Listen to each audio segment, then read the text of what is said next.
Hey, it's at that moment that my whole face changed and I was a bit disappointed, honestly.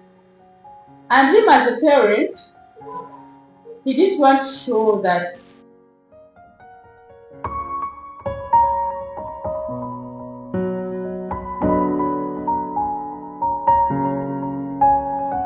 Hello everyone, welcome back to my channel. I'm Jerry Satura Birunji, and in today's video, I want to focus on students that are at the university and they feel they were given a wrong course or a course that they didn't want, and also those that finished the university and they feel the course that they did is not helping them. I'm going to share with you my personal story of how I was given a wrong course, not a wrong actually, a course that I didn't want at the university. But then it so happened, it's this course that I didn't want initially, that has changed my whole life and that is feeding me today. I'm going to share with you how I've been able to add value to that course and how I've been able to change my mindset to make that course relevant to the current situation so that I'm solving problems. So this video will really be much of help to you who fall in that category. So let's get started. First of all, this video will be shared. It will be shared in 3 different parts, and those parts I'll be taking through my personal story. So stay tuned. If you haven't subscribed, subscribe to my channel and then hit that notification bell so that you keep alerted whenever the next part is posted. So it so happened in my high school, I had done the biology, chemistry, mathematics, and agriculture, and I had passed with 21 points. At that point, I thought I was going to get a course that I was dreaming of. In my mind, I was dreaming of becoming a pharmacist. So when the result came out, I was surely happy with my result, and everyone around me was. But then, I want to tell you how this whole life started changing around. It was in the vacation that the government released the list of students that had qualified for the scholarship, the sponsorship of the government. And I had thought I would be given that course, but then I happened to appear on a course that I had even never thought for. I remember when we were filling our PJAB forms, those forms that take us to the university, I put in my first choice that I wanted, but then the other choices, I just put in to fill spaces. I was in that category. Yes, I put in to just fill spaces and submit. And I think, I can't remember so well, but I think that course was among those that I filled randomly. So guess what happened? I was given a course, Bachelor's of Vocational Studies in Agriculture with Education. Honestly, when that list came out, it was my dad that called. He called me to give me the news. I hadn't seen the list yet. He told me, hey, Jerry, you have been given a government. Like, for him, I could hear from his voice that he was so happy. But yeah, of course, when he told me I was given a government, like any other student, I was happy. Then the next question was, which course have they given me? In my mind, I was expecting to be told, I've been given a bachelor's in pharmacy. Hey, he told me, he instead read a sentence of the course. Bachelor of Vocational Studies in Agriculture with Education. I'm like, that. What the heck is this? So what am I going to do with that course? What even do people do? Where even am I going to learn? There were so many questions that I asked. But he told me, wait, let me get home. We shall discuss further. Later that evening, he came back, of course, with a big pile of newspapers of the name of the list of the people who have been in the government. And then, definitely, I could see his eyes were bright, his face was so jolly. I could tell that as a parent, he was really so happy that his daughter had qualified onto the government sponsorship. So with that, they were telling me, yeah, congratulations, thank you for making me proud, being able to get a government. And then I was looking at him with a look of, hey, please tell me that I'm not going for this course. But in my little mind, I was a teenager by then, around 19. I was like, in my mind, at that age, I was thinking, hey, my dad is of course going to sacrifice money and pay for me at the university the course that I want. So that was what was in my mind. And guess what? Quickly I told him, you know what? This opportunity knocks one. And once it knocks, you have to take it on. Hey, it's at that moment that my whole face changed and I was a bit disappointed, honestly. And him as a parent, he didn't want to show that maybe he's so disappointed, but what I could notice at that time when he left it go. He left it that way and he told me, let's leave this, we shall discuss it further. And then the following day, he came back as the usual time. This time he came back with his notebook. He sat down, it was full of writing. So in those writing, I came to notice he spent his whole day doing research about this course. So you can imagine something that we had to do before even filling the other job form. We were now doing it at this time when even now we didn't even the course already. So he had done research, what entails in that course, what people do after that course, and he was trying to convince me that journalism, this course, you are not wrong at it, you'll be able to make a life out of it. Agriculture is the way to go, it has so many opportunities, but I was not convinced. Yeah, because I think I didn't have any examples in that angle. I felt like my dreams were really now gone. But what could I do? At that age, he was the sole tuition provider I had. And of course, I couldn't provide for my own self, meaning I had no option other than take up that opportunity. So the vacation went on and was done, and of course, now went to the university, now to start off the course. I remember my first lecture, I was totally not interested in the course and what I was going to do. I sat behind as a backbencher. I didn't want to know what was taking place.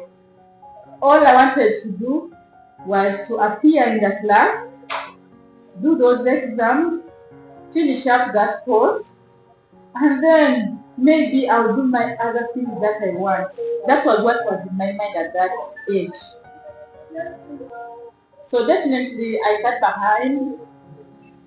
Yeah, other students who were in the class, they were happy to be in that course. You could see for them they had done a decision that was informed on their end, unlike me, who was just in a situation of not understanding what was taking place. And that first semester, I totally didn't focus on my studies. But what I was focusing on was to dodge a retake, and yes, I was able to dodge the retake. In my mind, I was feeling like I don't deserve this course, I deserve something better. You know, all those things, all those ideas. Of course, I had my other OGs, but I was not the only one. Could always discuss with my other friend who also felt the same. So we kept on talking to ourselves of how we can do this. But then I remember there was one lecturer in my second semester. She came in class, she told us to introduce herself, plus the schools we came from. I didn't know why she was saying that. And of course, me, I was always the backbench. So people introduced themselves, and then when my part came, I introduced myself plus my school. You won't believe what this lady made as the comment.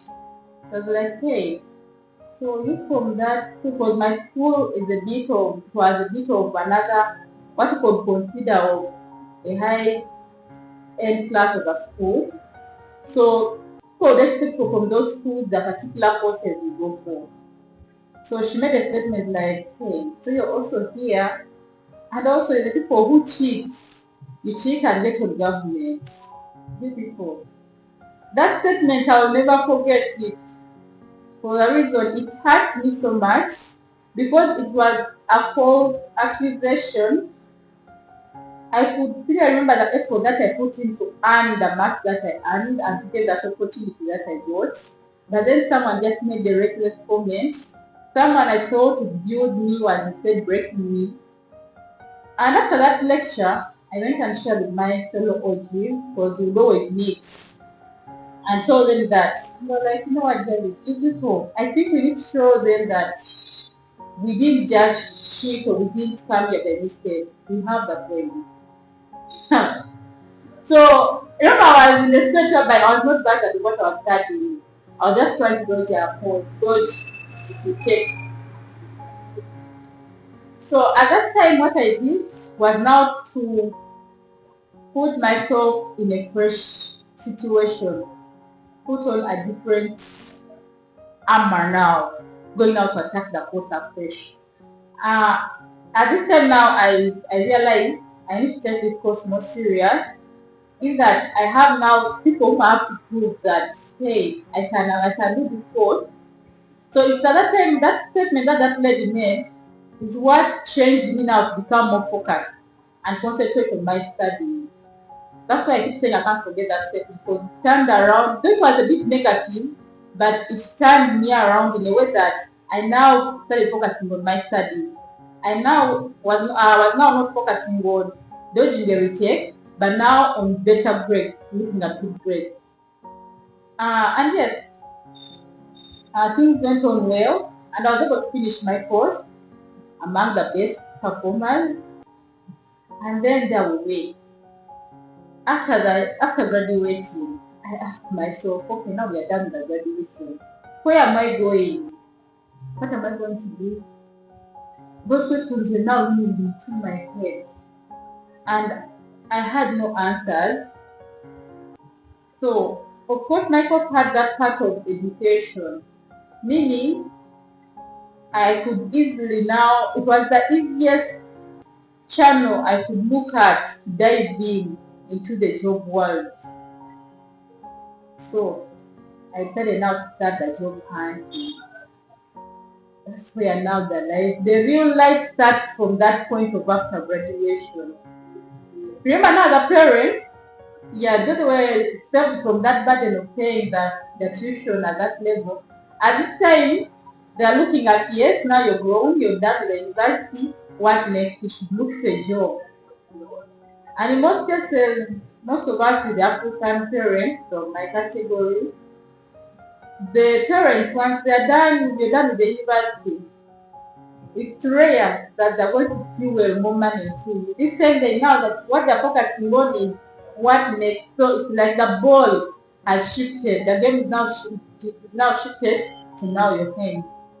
You have now to start now building your life. So I was in that stage. What I did was to start applying for jobs in different schools. Because in the culture side, I didn't know anyone that side, and I even didn't know where exactly to go and start from. So the easiest option was education. I first applied for some schools, of course, they will tell me that they are full, they have no space, they have no opportunity. And then I thought of, hey, how about if I go back to my former school? So I contacted our former head of department, my former teacher, and I took him through my story. I told him, you know what, I'm done with the university, but I don't know what to do. And of course, these teachers would always follow up with us when we were at the university, so they knew the courses we were doing. So luckily enough, he told me there was an opportunity. There was some space. They were looking for a teacher in agriculture. And he told me, try your luck, put in your application, and we see how that will go. I put in the application, and now I went to face my former head teacher. So we're going to now our job. Meanwhile, at that time, all I had was a testimonial. Our transcript, by then, in that time, the transcript did not come out immediately. They would take some period of about 3 months. They were not instant. So all they would give was a testimonial. And being a big school, I didn't know that I would even given that opportunity. Because in most cases, they would look at core experience, who have those qualifications and all that. Now me, I was a young lady without any experience, and here I was. So I requested for the opportunity. Unfortunately, I was given the opportunity.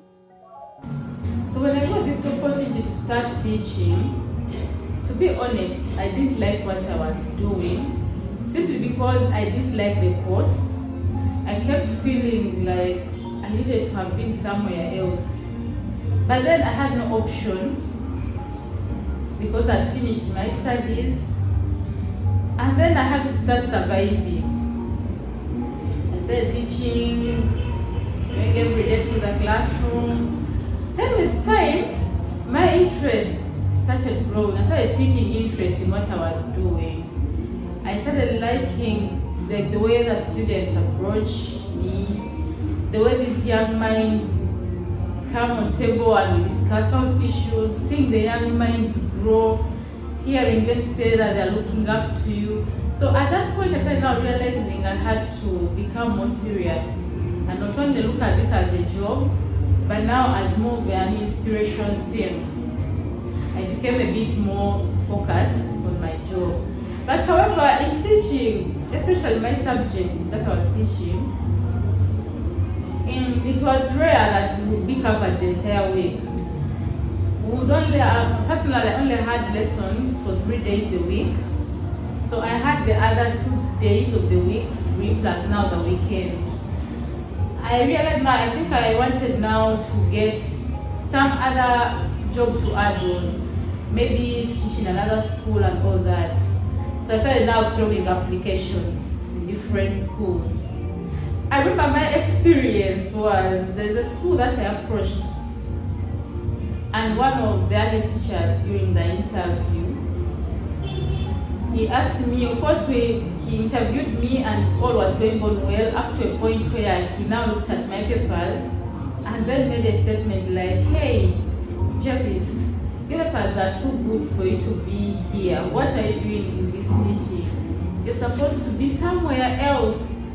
Honestly, at that time, remember I had my wounds I was trying to nurse of being into a field that I didn't want. Then someone added such a statement. At that time, I told myself that I will not drop any more applications. Of course, when you made that statement, you know you're going to apply for a job. Your mind is expecting at least a positive answer, but then someone makes such a statement. It was demotivating. But again, I appreciate that person for that statement, because at that point is where I realized I had to discover myself. So how did I discover myself? What did I do then? What happened thereafter? I'm going to take you through in my next video of what I did after that. Subscribe and stay tuned. Thank you.